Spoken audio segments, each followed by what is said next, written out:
Hi, everyone. Welcome back to the Potsmoker's Bible. My name is Zion. I'm the author of the Potsmoker's Bible, which contains the prophetic book of Zion, where I get my name and authority. It comes from the Ketuvim, or Old Testament of the Christian Bible.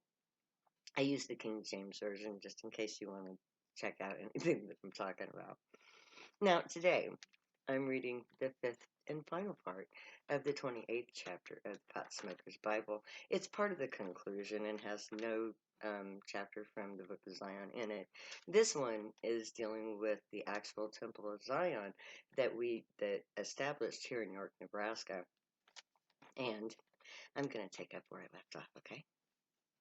Once we begin to create our own policy supply lines, the money in the GoFundMe bank account of Zion will begin to pile up.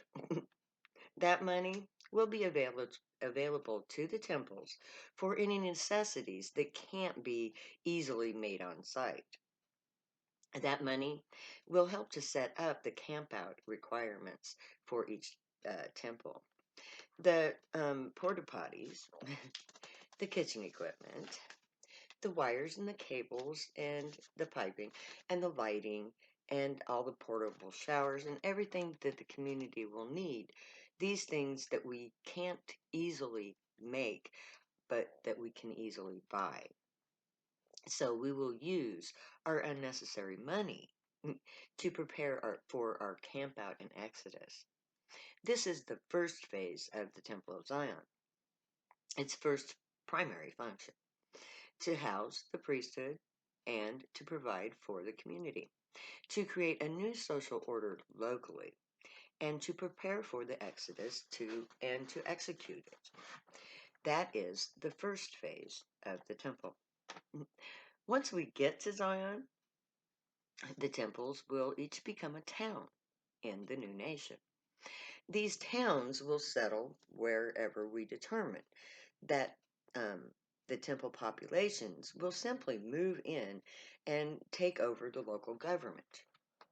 The high priest will become the mayor, the council of elders, the ruling body, their representative guilds, of course, and we will begin to convert the infrastructure to carbon zero. Everything gets shut down except for essentials, and then we change everything over to carbon zero format.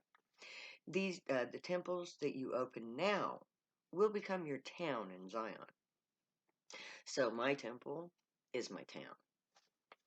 While the high priest takes over the government function, those who aspire to become true priests, if they haven't already, will begin their training.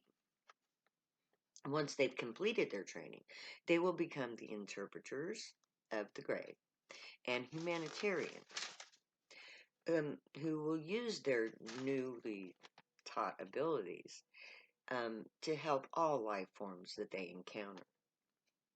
The true priests of Zion will be ordained as channels for the gray and as a humanitarian priests, taking care of the needs of all under their care and all they encounter. Now, these priests will not only work in the temples in Zion, but they will offer their services to the rest of the world. Many will work with other religions, some with businesses, others with governments. And then there will also be my personal favorites, the priests of Zion, the monks. These are traveling miracle workers who wander in their assigned regions to offer their services to all in need.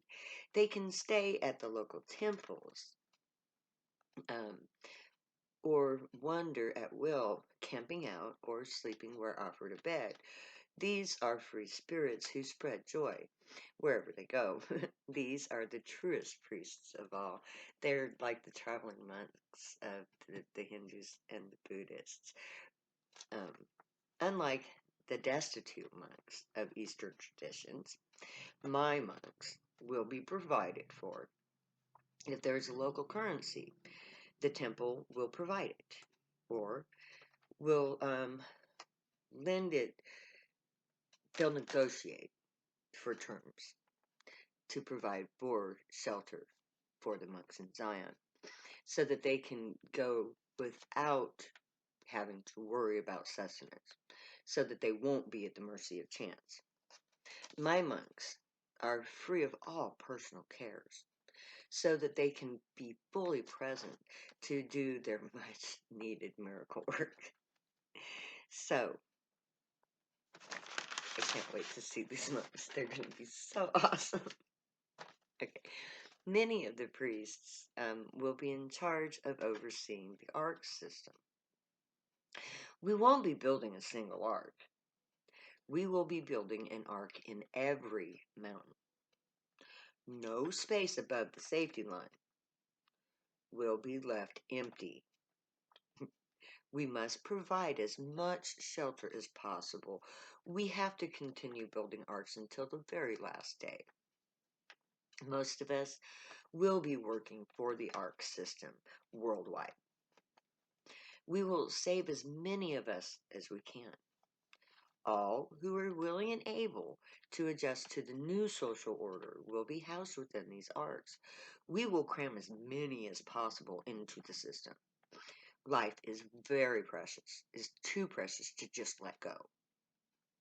We must provide shelter for as many as possible to ensure diversity and therefore viability.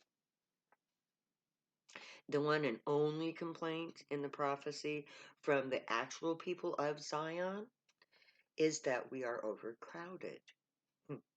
So we will save all the life that we can, and we will complain about it.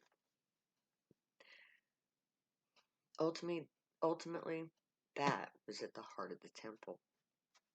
The realization of the prophecy, the creation of a thought form called Zion, and the creation of an infrastructure that is a viable option for a people who have great potential, but no idea how to use it. The Temple of Zion gave form to a people who are the product of a prophecy. Their intended function is to save life on earth. This text is to give drug users the means to end their suffering and to become something beautiful and true. We have the right to be free. We have done nothing wrong. If a law is not just and based in fact, it's not law. It's tyranny. It's a violation of our rights. This text gives us the means to prove by fact that we are innocent. No one is going to end the war on drugs for us as long as we meekly allow them to rule over us. They will. We're going to be their slaves. They have taken away all that we have and all that we are. And we've done nothing more than to have a good time with our friends using drugs. Drugs alone are their weapons of war. Truth and quantum energy are ours.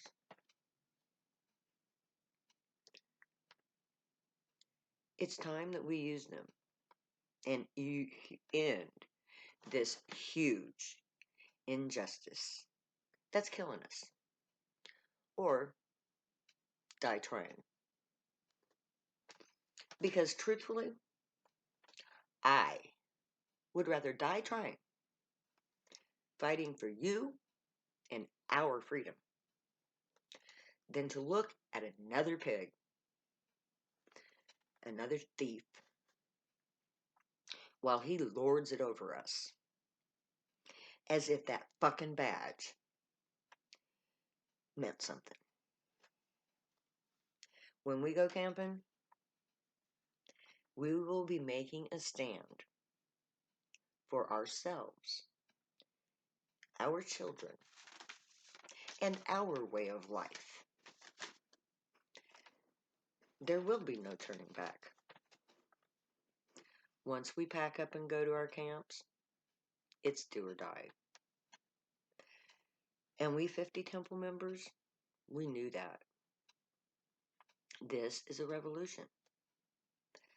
I am planning an uprising, like Gandhi and our forefathers. When we take to our tents, we stand together as a nation, united by culture. We are going to say to the world, fuck you. We don't have to take this shit. You want a door? Well, here it is. Come and take your best shot. But first, you have to prove that you have the right. That is what the temple set in motion. We 50 defied the government willfully. We did it in order to set up the elements of the prophecy. We had to get me into court and into prison without me being wealthy enough to afford a lawyer. That set me up to write this book, whose publication sets in motion the foretold prophecy or controversy of Zion. The controversy of Zion involves the elements of prophecy which lays out God's ultimate judgment for society as a whole, and the elements of guilt for individuals, which is covered in the next chapter, Judgment. So, there we have the conclusion of the 28th chapter of the Potsmoker's Bible. So next time we will begin the book, or the chapter on judgment, chapter 29. Until then, may the grave watch over you, guide you, protect you, and keep you from all harm. May they teach you right from wrong, and may you be worthy of them. May your thoughts, words, and deeds reflect truth, good, and light, the unicorn way. Be the joy, my people. Stay happy and high. Know that I love you. We'll be together soon. We will be together soon. And I cannot wait. So until then, I'm going to say later. Because you know that I will never say goodbye.